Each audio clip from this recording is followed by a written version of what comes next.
Dans la région de Nikko, il y a énormément de corps retrouvés, il y a eu des corps démembrés, il y a eu aussi des tentatives de kidnapping. En fait, ça nous glace le sang. Ouais.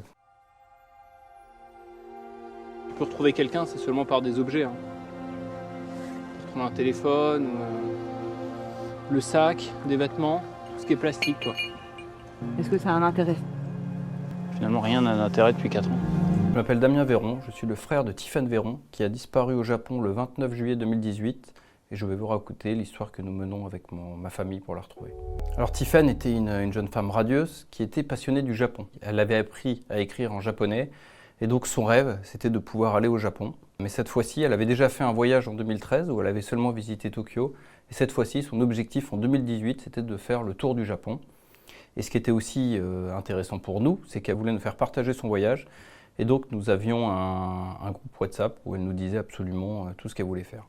Donc sa disparition qui est survenue le 29 juillet 2018 a été assez brutale.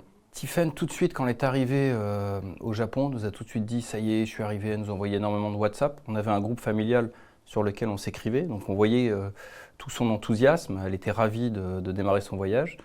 Donc le premier jour, elle nous explique qu'elle est bien arrivée à Narita, une petite ville qui est à côté de l'aéroport. Puis le deuxième jour, lorsqu'elle arrive à Nikko, tout de suite, elle nous fait part de son enthousiasme, nous dit qu'elle est enfin arrivée, que le voyage de ses rêves va débuter, puis le 29 juillet, plus rien. Donc ça a été pour nous assez brutal, puisqu'on avait l'habitude d'avoir énormément de messages, puis d'un seul coup, plus rien.